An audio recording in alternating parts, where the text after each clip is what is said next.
welcome to Addicted to Murder. This is Courtney, licensed professional counselor with over a decade of experience. And this is Trisha, and sometimes I have to fight my dinomania. Dinomania? That sounds like an obsession with dinosaurs. An irresistible urge to dance. Ooh. I said that wrong. Dinomania. Dinomania. Yeah. Do you ever struggle with that? I do. Sometimes I just find myself dancing. Yeah. Mm-hmm. It's not a bad thing. It's not. It's good exercise. Makes you feel good. That's true. Looks awesome. At the very least, I tap my foot and things to beats. So yeah. Mm-hmm. I do that as a anxiety habit. Oh. The constant shaking of the leg, tapping of the foot. But that's a little different. It's not dancing. It's my nerves dancing. Yes, exactly. Yeah. So, well, welcome to Addicted to Murder. We got a new case today. But before we get into that case, Courtney, I've got a quick question for you. All right, shoot.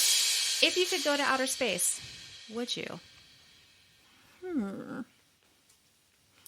That's a good question. I Googled question starters. Or conversation starters. You know, I think that if there was a very more guaranteed safe way to go to space than there is right now, I would totally do it. Yeah? Yeah. It would be really cool just to experience that and to see the world from literally a different point of view. I have no desire to go to space. Yeah? I am fascinated by space, and therefore I am scared of it. It's just so vast, and I can't wrap my mind around it. I like to look at the Hubble telescope pictures, and then there's some other newer telescope pictures out there, and trying to wrap my mind around the speed of light. Watching all the sci-fi shows I've watched, reading all the sci-fi books I've read, I'm just terrified of it. Oh. So, terrified's not the right word. I respect it so much that I stay far away from it, I guess. That makes sense. Yeah. But I feel if we got to some Star Trek, Wall-E, space life kind of stuff, I'd try it. I mean, if that's the way it had to be, but if it's an option, if I'm one of those billionaires that, has the option or an offer to go to Mars or whatever, I no desire. I'm not that interested. Yeah. But interesting. Anyways. Okay. Well, actually, before we do start this case, Courtney and I have both have, I don't know, you just say announcements. I get an announcements, yeah. So, in a interesting turn of fate, both of us decided this year to apply for grad school, and both of us got admitted to grad school. Different ones, of course. Yep, different schools, different programs. I'm going for my PhD. Trisha's going for her master's. But that's an exciting new thing for us. Courtney is going for clinical psychology PhD? No, it's a counselor education. Counselor education PhD. Yep. I am doing forensic psychology master's program. Right. And so we are sharing this because our schools start in a matter of weeks. And we're still not quite sure what that's going to look like in terms of workload and schedules and balancing jobs and homework and families and a podcast. So we just wanted to kind of throw out there that we might be experimenting a little bit in terms of our format, kind of over the next little while we figure out what's going to work for us. Right. But I don't know about you. Well, no, I know, Courtney, you've been toying with the idea of getting your doctorate for many years now. Yes. For me, I really was motivated by doing this podcast. The more investigatory work I've been doing for our stories, the more I realized how fascinating I find it. And so I don't know that I would have at least applied for this type of graduate program had it not been for this podcast. And I'm hoping, I'm sort of, at this point, what I'm hoping to do with my degree when I finish it, fingers crossed, is maybe forensic interviewing. I did at one point want to be a victim advocate, and that's still something that's there. But to me, the victim advocacy also sounds a lot like social work. And I don't have that in me. That's fair. That's fair. For that. So I don't know. So forensic interviewing, I've seen quite a few now. I haven't, of course, participated or anything like that. Just witnessed some. It's a fascinating field and it's fascinating science. So that might be where I end up going. Also, with a degree in forensic psychology, sometimes people become jury consultants. And that also could be something cool down the road. Or I could start this program and be like, and not like it, and be like, nope, never mind. But we won't know until I try. Right, exactly. And, you know, the name of my degree kind of says it all about where I'm going. So counselor education is all about kind of learning more about how to train the next generation of therapists that will maybe be helping some kids not turn into these serial killers. Yes, because we need a lot more therapists than we have currently at this time. Especially ones that are willing to work with, like, young people. Yeah, it's tough to work with young people. It is. You have to have that drive and that knack to be able to make them trust you and to, get on their level. And it's tough. Yeah. But very, very important. So anyways, we just wanted to give you guys a head up. I know, like, the past month or two, we've kind of been not slacking, but there's just been a lot of changes going on. I changed jobs, and so that's been also struggle, but it's just been a lot going on. So yeah. So I know we've missed a few weeks here and there. There have been some spaces in between episodes, and so you might see more of that, or we might find out that grad school's a piece of cake, man. Right, exactly. And we can do it all. Yeah, so just want you guys to be aware and to hopefully be a little patient with us if we're not at our usual pace of releasing an episode every week. Okay. Because it's... Yeah. Anyways, enough on that. We do have a new case today. We do. Courtney picked this one. Yes. Would you tell us a little bit about why and blah, blah, blah? Yeah, so I'd heard the name Gary Heidnik before. He's a name that comes up a lot when you just searched serial killers, but I didn't really know his story. But then when I looked, kind of reading a little bit about him, and I realized that he was one of the killers used to kind of model Buffalo Bill from The Silence of the Lambs. That was just, like, super intriguing because I love that movie and that story. And that character is so insane. And Buffalo Bill's creepy. He's, like, creepier than Hannibal Lecter, I think, in that. At least his presentation. Right. It's just so bizarre. And his voice, like the inflection in his voice and stuff. Right. The actor was very good. Yes, he was. Yeah. So then I found this book that we're going to use.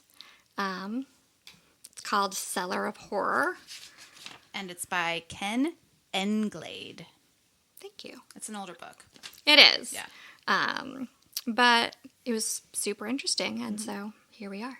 Okay. These murders take place in the Philadelphia area, and this is one of the houses that I was trying to get my cousin to take me when I was back east, along with Kermit Gosnell's place of business, and my cousin looked on the map and said, absolutely not. Are we going in those neighborhoods? So, just to throw that out there. But here we go. Gary Heidnik was born on November 22nd, 1943 in Eastlake, Ohio, which was near Cleveland. His parents were Michael and Ellen Heidnik. He would eventually have a younger brother named Terry. So Gary and Terry. They were an unhappy middle-class white family in a suburb of Cleveland. Gary's parents divorced with Ellen citing, quote, gross neglect of duty as the reason. Michael claimed that Ellen was a, quote, boozer and a, quote, wild woman. The brothers at first went with Ellen for a few years before moving back in with their father. The boys did not get along with their new stepmother. Their relationship with their father was even worse. It should be noted that Ellen would remarry 3 more times before committing suicide in 1970.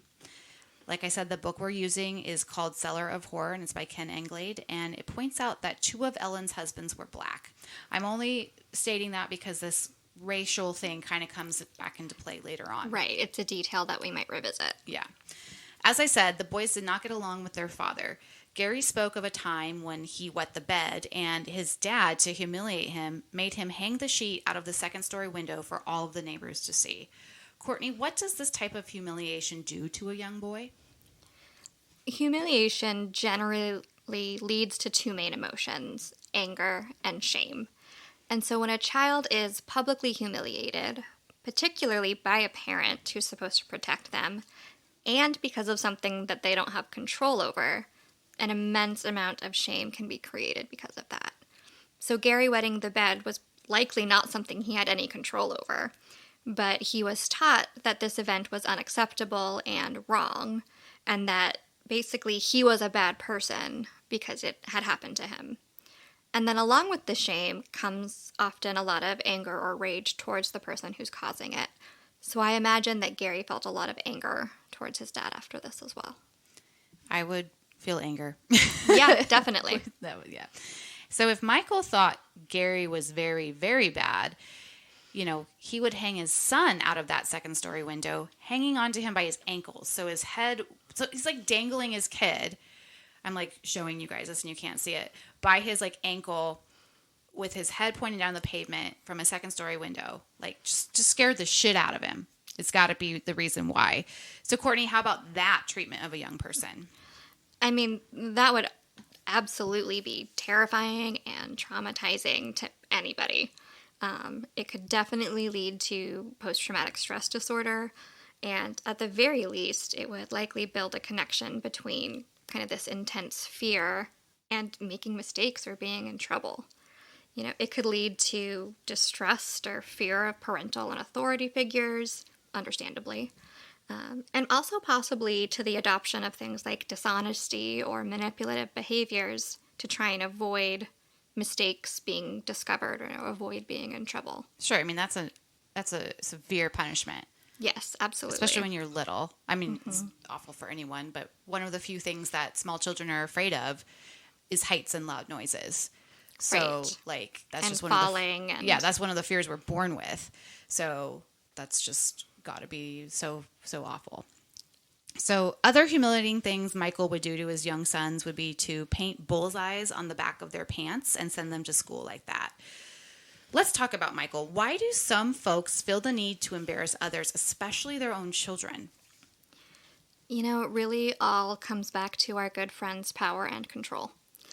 People who abuse others do so because it makes them feel powerful. And often, this need for power is driven by a very fragile sense of self and low self-esteem, leaving them feeling the need to tear others down in order to feel better about themselves. It's kind of that classic bully logic. And additionally, when it comes to parents specifically treating their children this way, parents may resort to humiliation and threats when they feel like they've lost control of their children's behaviors or respect. And then, of course, in more extreme cases, and possibly in this one, we just don't know enough about Michael, personality disorders like narcissistic personality disorder and antisocial personality disorder can be at play. Terry claimed that as a young boy, Gary's brother Terry claimed that as a young boy, Gary fell out of a tree and hit his head, which ended up changing the shape of his skull. Kids claimed he looked like he had a football head, and his brother claimed that after that tree incident, Gary's personality changed as well. Now, there's speculation of this incident, maybe never really occurred, as both Terry and Gary would grow up to have. Let me rephrase this. In the book, the author states that there was no proof that this happened, that Gary fell out of the tree. So it's basically their words saying that.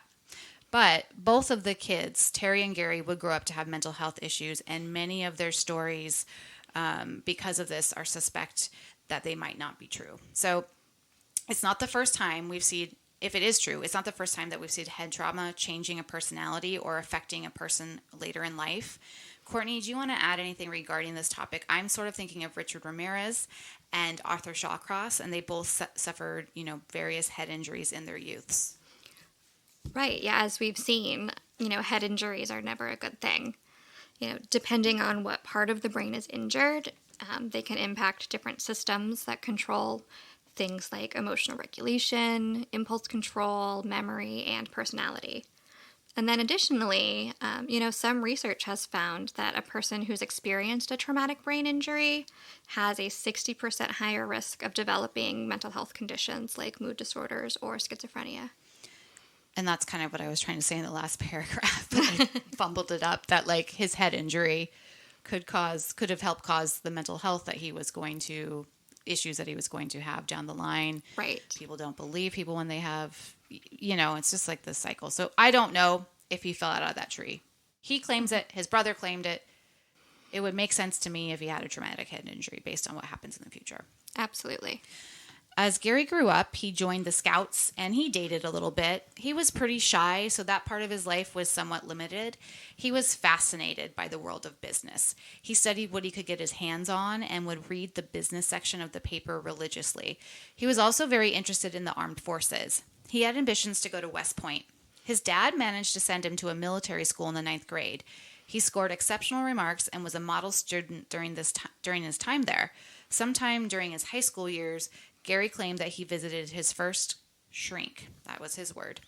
No real information could be found about this visit or subsequent visits, but he was not given medication at this time. He ended up leaving the military school his junior year and attempted to go back to regular school, but ultimately dropped out and joined the Army. Gary did well in the Army. He was trained as a medic and served his time. While in the Army, he became somewhat of a loan shark.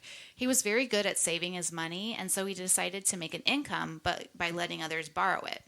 Unfortunately for him, he was transferred to a German base before he could collect the outstanding debts owed to him. So he lost like $5,000 on loans he had not been able to collect on. And that's a lot of money in the 1960s. I know. I'm envious of anyone who's good at saving because I struggle with that. So dang. While in Germany in 1962, Gary started experiencing odd symptoms. He was seen by a doctor for dizzy spells, blurred vision in one eye, and headaches. He was constantly nauseated, and often he would vomit. He had also developed a tic where his head would jerk. He was diagnosed with both gastroenteritis and a mental health condition. They suggested either schizoid or schizophrenic. Courtney, can you tell us the difference between being a schizoid and being a schizophrenic? And are the symptoms that I mentioned typical of that? I thought delusions or hallucinations were needed to have schizophrenia. So there are a few things to discuss here. So first of all, I'm not a medical doctor, but those symptoms sound a lot like migraines to me. And no, there is no known connection between migraines or those physical symptoms and schizophrenia.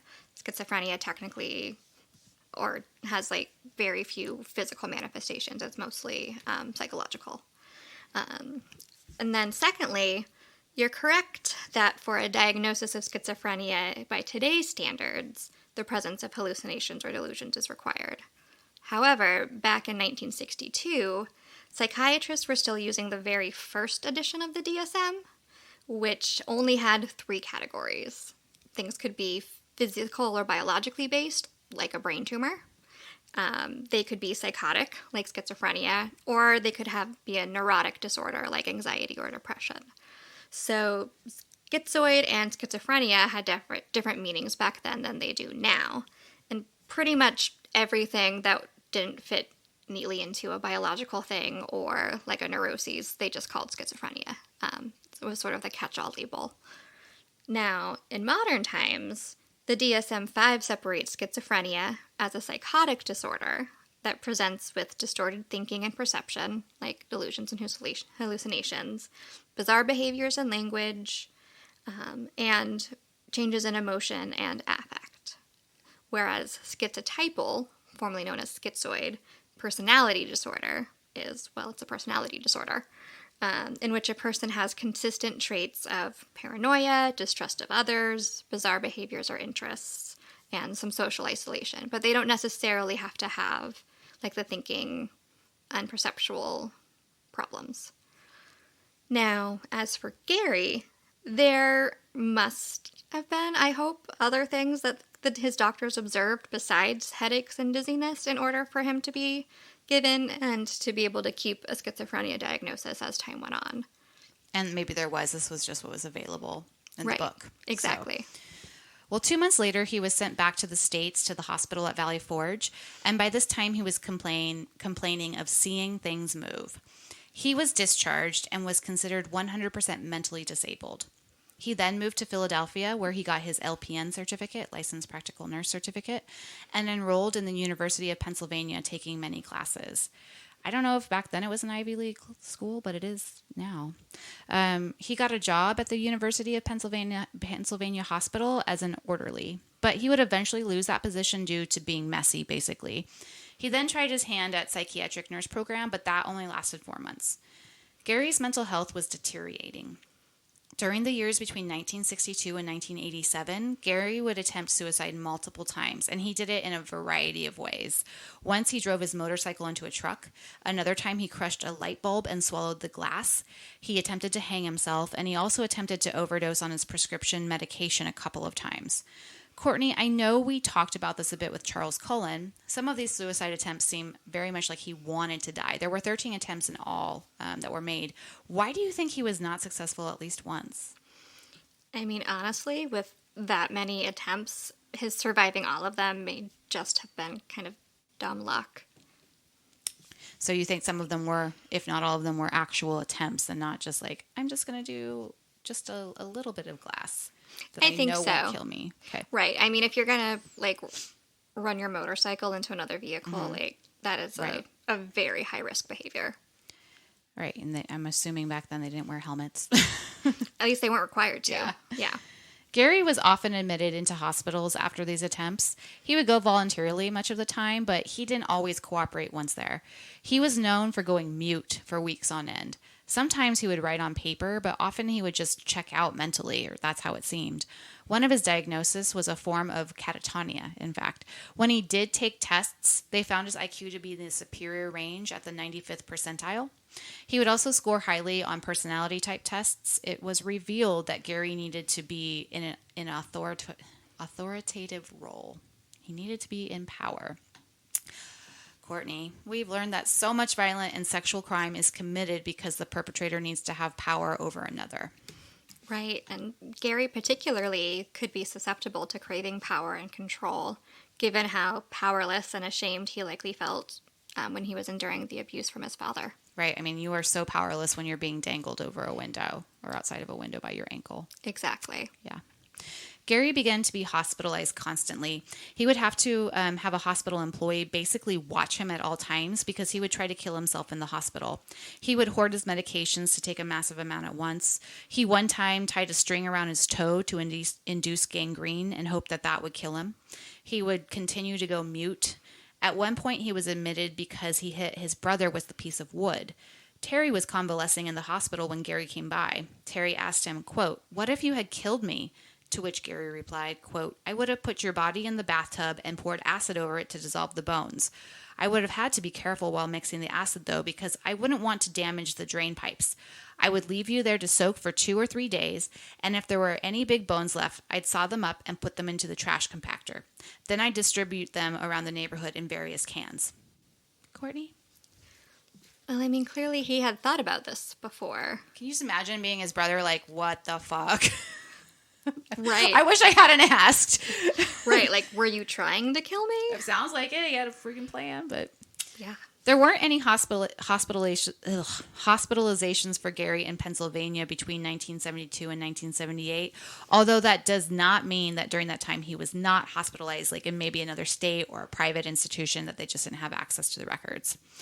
Prior to 1972, he was in mental institutions, possibly more than he was out of them.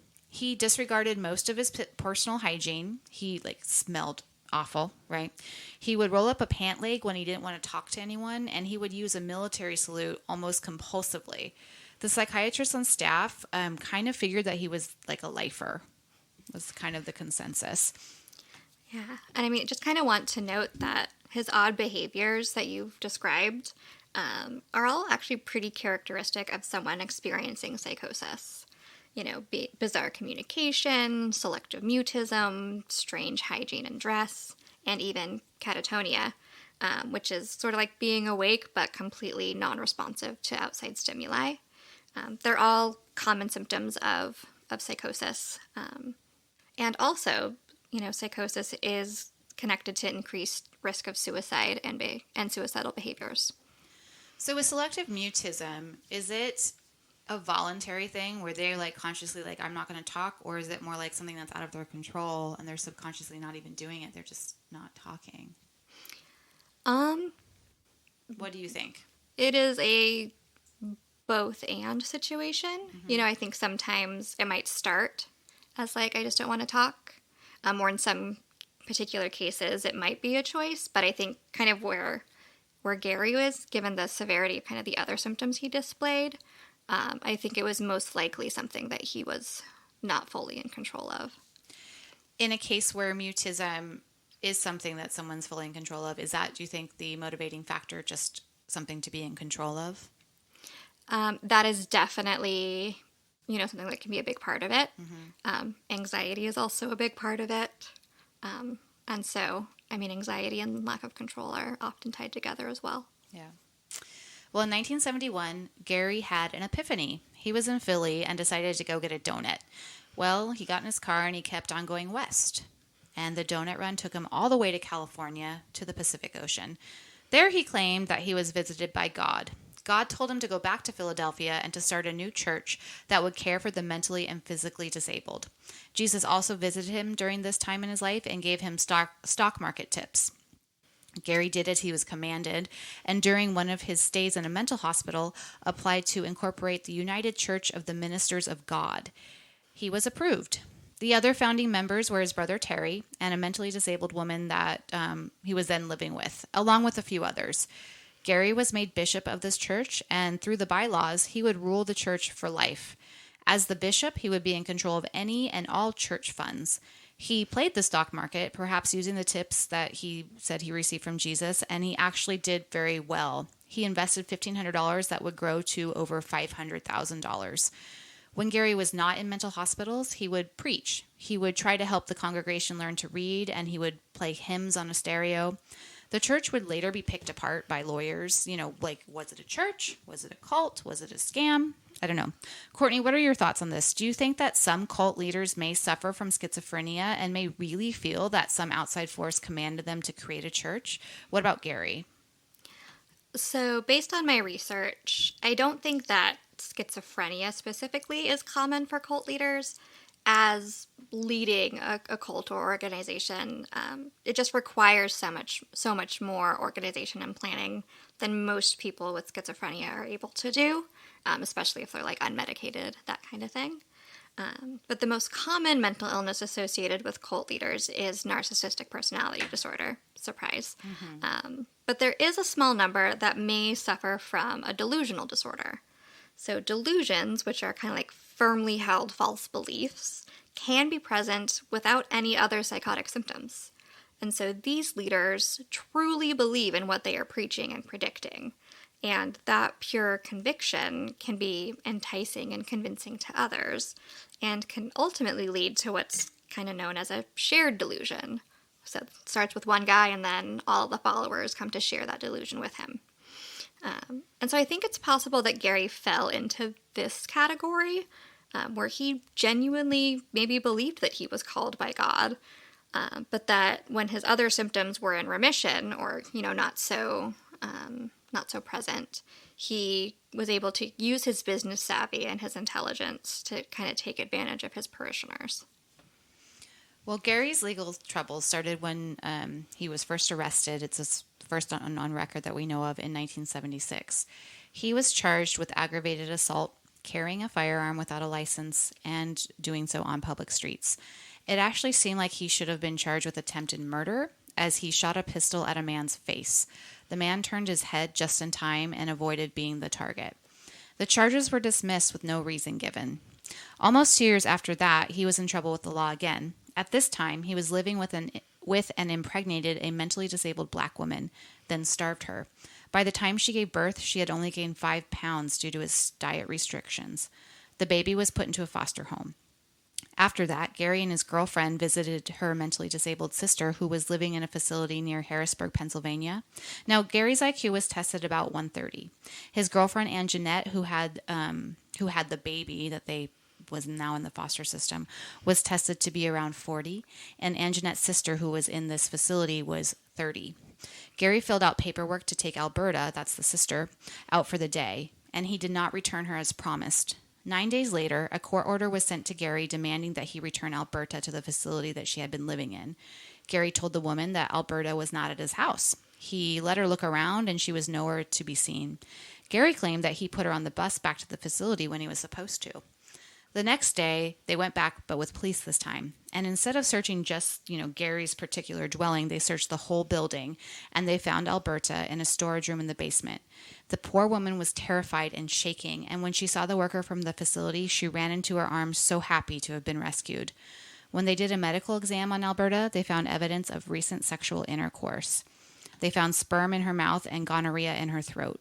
3 weeks later, Gary was arrested for rape, kidnapping, false imprisonment, involuntary deviant sexual intercourse, unlawful restraint, interfering with the custody of a committed person, and reckless endangerment. He pled not guilty. He was negative for gonorrhea, but who knows? Perhaps he had been treated in those 3 weeks. Could have been him. He ended up getting 3 to 7 years because most of the charges had to be dropped. Alberta was deemed not able to testify because of her low IQ. Courtney? Right. So, clearly Gary had identified a population that he felt safe with and felt he could control easily. Back in the 1970s and before, there was no real distinction between the mentally ill and intellectually disabled when it came to institutionalization. Everyone was just housed together. So Gary likely was drawn to this population while he was in the hospital because even with his mental illness, he was intelligent enough to recognize that he could control and manipulate them to do what he wanted. He wasn't really successful at cultivating relationships with women out in the real world, at least women who were not also intellectually disabled. Mm-hmm. And so he found a way to get his sexual needs met with women that he could wield power over. Gary would not go to prison for, after this conviction, but he would be sent from mental hospital to mental hospital for 4 years. He, of course, went mute after 2 years. When asked why he wouldn't speak, he would write down that the devil had shoved a cookie down his throat. When he was released, he was to be under state supervision for 3 years, but it just did not stop him from what he had already begun to do. Courtney, anything else? I think, what we will see going forward is kind of the impact of the lax, policies, I think, back in the day of, hospitalization and, returning to the community with proper supports and things like that. Because, yes, Gary was to be under state supervision for 3 years, but who was actually there making sure that he went to his therapy appointments and took his medication and all of that? Because I think in a lot of ways he sort of slipped through the cracks. Sure. Yeah, it's a big city. So there's probably, more work than people to do the work, as with everything that's DHS centric. Or, right, you know exactly. what I mean? Those kinds of agencies. Mm-hmm. There's too much work to do. So things happen and people don't always get the care that they need or the looking after that they need. Right, exactly. Yeah. But that's where we're going to stop for the day. Yeah. Anything else you want to add? No, I think that's a good place to end before next time will be interesting. It always is. This is a crazy, I always say this is a crazy case. They're all crazy cases. But I always enjoy it when we kind of go over a new type of mental disorder, right? So schizophrenia, Right. so it's just going to look a lot differently than some of the other cases, most of the other cases that we've presented. So that's always fun for me. Yeah. And hopefully for you listeners as well. Fun for me too, because I get to nerd out a little bit. Yeah. Okay, well, everyone stay safe, and we'll see you next Tuesday. Bye. Bye.